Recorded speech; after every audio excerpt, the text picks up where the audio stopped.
Bismillahirrahmanirrahim. Innallaha ya'murukum an tu'addul amanati ila ahliha wa idza hakamtum bainan nasi an tahkumu bil adl. Sesungguhnya Allah memerintahkan kamu untuk menyerahkan amanah kepada ahlinya. Dan tatkala kamu memutuskan sesuatu keputusan untuk manusia, hendaklah kamu putuskan dengan penuh keadilan. An-Nisa ayat 58. Dan kebetulan dalam tafsiran yang dibuat oleh Ar-Razi dalam Mafatih Al-Ghaib tentang keadilan mesti ditegakkan, wa imma termasuk kepada ahli keluarga sendiri. Dan jangan ada dua tahap darjat keadilan untuk golongan yang kaya, atasan, aristokrat dengan golongan rakyat di bawahan, dan kita sedar tentang masalah ini dibangkitkan. Tetapi suatu yang juga ditekankan yang saya rasa berkaitan dengan hujah kita tentang wa idza hakamtum bainan nas, maknanya bila kita menjatuhkan hukum di antara manusia mestilah keadilan. Yang di sini dibedakan di antara kepada orang mukmin atau muslim dengan manusia. Maknanya kalau hukum itu tidak letakkan kelas, ini orang Islam, orang Melayu, ini bukan Islam, tidak. Keadilan itu merentas kaum dan agama itu sendiri, ya, atas landasan Islam itu ditekankan. Imam Al-Qurtubi dalam mengupas Al-Ma'idah ayat 8 ini, dalam Al-Jami' Ahkam Al-Quran jilid ke-7 menyatakan, kalaupun orang itu bukan Islam, kafir, dia bukan sebab untuk menghalang keadilan ditegakkan.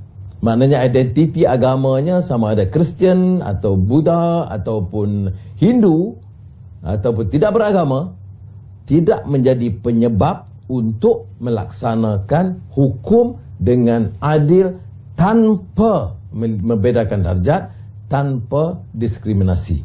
Dan ini yang harus dijelaskan, kerana kadang-kala kita ini bicara soal agama atau bangsa dan kita remehkan atau ketepikan atau pinggirkan soal Islam ini. Jadi dua hal yang ditekankan dalam ayat ini. Yang pertama soal amanah. Maknanya nak lantik, nak bagi amanah itu mestilah kepada ahlinya.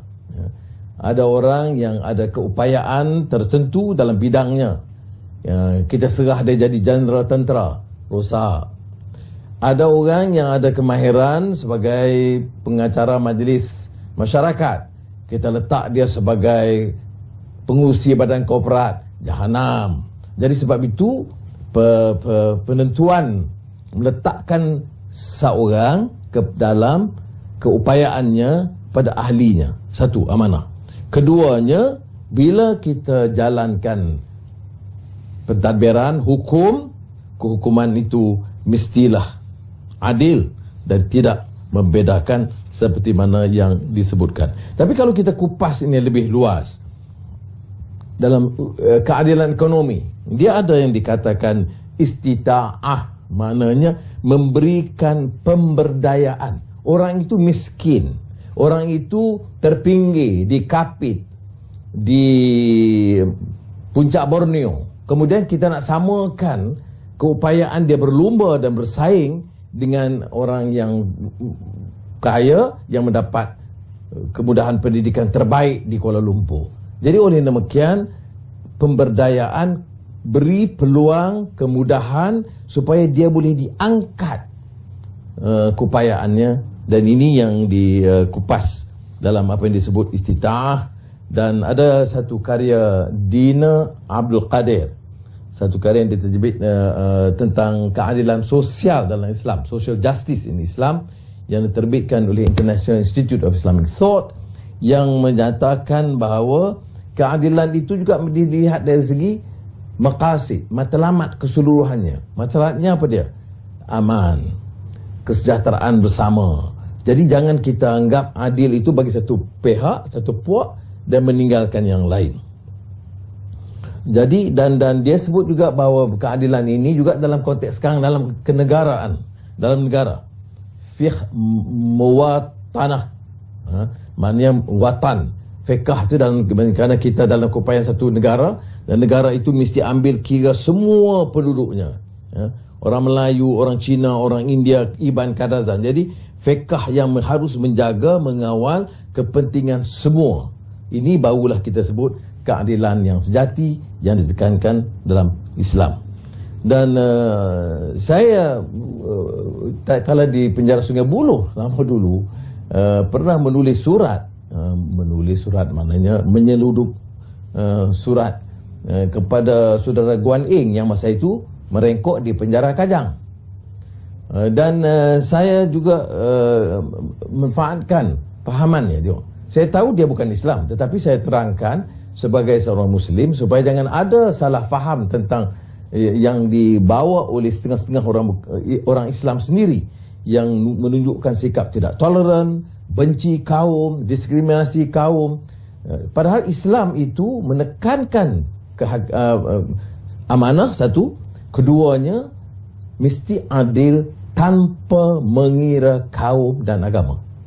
Malah bila ditekankan satu kewajipan, bila kamu hukumlah hukum manusia bainan nas, di antara manusia, hukumlah dengan adil, kerana keadilan itu sifat Allah Subhanahu Wa Taala. Saya salah satu kupasan yang juga menarik tentang keadilan ini dikupas oleh saudara saya Siddiq Fadil, dia mengulas tentang deklarasi Perkhidmatan Paus 98, dan dia menyebut umpamanya di antara prinsip in uridu illal islah mastata', aku akan usahakan sedaya upayaku bawa reformasi atau perubahan. Ini adalah untuk semua, Melayu, Cina, India, Iban, Kadazan, Murut, Melanau dan semuanya, Muslim dan bukan Islam, kawan dan lawan.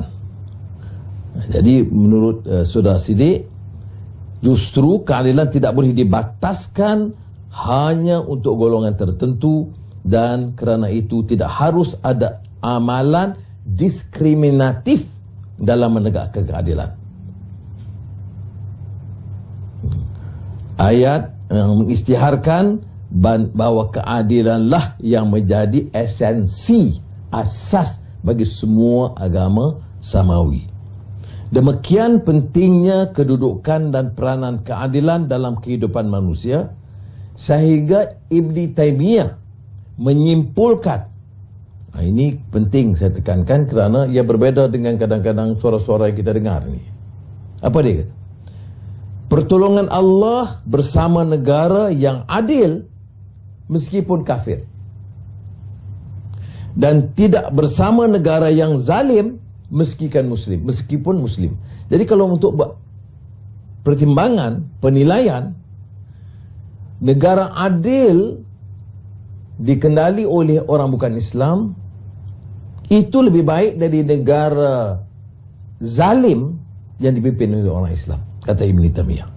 Katanya lagi, dunia boleh selamat lestari dan berkelanjutan dengan keadilan meskipun bersama kekafiran, tetapi tidak akan selamat dengan kezaliman sekalipun bersama Islam. Ini penting sangat. Leluhur pemikir dan filosof besar semua menekan hal yang sama. Saya ingat umpamanya yang selalu saya popularkan di kalangan masyarakat Cina, kerana mereka lebih lazim biasa dengan Confucius atau Master Kung Fu Tse, yang menceritakan tentang pengalaman beliau ke satu daerah. Kemudian lihat ibu tua ini menangis kerana suaminya baru meninggal. Dia tanya, sebab apa menangis? Dia kata suami saya dibaham harimau. Di mana? Di kampung ini. Confucius nasihat, kalau begitu jangan tinggal di sini. Pergi ke daerah yang satu lagi, negeri lain, supaya tidak dibaham, tidak ada bahaya harimau. Jawab wanita tua ini, lebih bahaya saya di bawah negara lain dengan raja yang zalim daripada berhadapan dengan ancaman harimau. Pengajarannya, pemerintahan yang adil itu harus kita utamakan. Saya minggu lalu dapat satu komentar dari salah seorang pengikut di Twitter, Absa Lias, tentang buku dan karya Amartya Sen. Amartya Sen ni seorang pakar ekonomi, berasal dari India, menjadi profesor di Cambridge, UK, kemudian di Harvard. Seorang yang sangat mempunyai asas Sanskrit, disantinkan di Calcutta. Kemudian menjadi seorang pakar ekonomi, mendapat hadiah Nobel ekonomi dengan beberapa karya dia, termasuk The Idea of Justice yang kita akan kupas sedikit pada hari ini. Saudara Amartya Sen kebetulan ya kenalan dan pernah terlibat dalam beberapa acara bersama saya tatkala saya di Harvard untuk menyampaikan ucapan. Beliau yang memberikan bukan sekadar undangan tetapi menganjurkan jamuan tengah hari untuk bersama profesor, dan kemudian kami bersama beliau dan Michelle Kamdesu yang mantan ketua IMF adakan dialog 2 hari hanya wacana, maknanya conversations, continuous conversations 48 jam. Kami bertiga dan juga isteri beliau Profesor Emma Rothschild mengenai ekonomi, pembangunan dan agama yang disebut faith, ya, keyakinan. Maknanya tidak ada ekonomi dan pembangunan tanpa keyakinan tentang nilai baik, nilai etika, nilai moral. Dan saya anjurkan rakan-rakan ikuti Facebook untuk ulasan yang lebih panjang dalam bahasa Inggeris tentang karya Idea of Justice, kerana dia mulakan dengan mencerahkan pengalaman Rousseau dan Locke dan sebagainya, tetapi juga memberikan penekanan tentang pemberdayaan. Maknanya jangan kita lihat keadilan itu tanpa memikirkan keperluan menjaga kepentingan semua kalangan masyarakat, yang miskin, yang tersisih, miskin bandar, miskin desa, masalah kesenjangan, dan oleh yang demikian dia mesti merentas, jangan terlalu terikat dengan soal kaum atau kelompok atau kabilah atau wilayah. Yang jadi polemik di negara kita umpamanya, kalau kita baca The Idea of Justice, kita boleh faham kerana polemik kita kadang-kadang bila miskin, kita bincang soal kaum. Kemudian kita ketepikan kepentingan setengah kaum. Ataupun bila kita bicara soal pembangunan, kita tinggalkan pembangunan setengah wilayah. Maka bangkit kemarahan atau keresahan di wilayah-wilayah yang terpencil, yang tidak mendapat kemudahan yang sama yang banyak disuarakan di Sabah dan Sarawak di negara kita.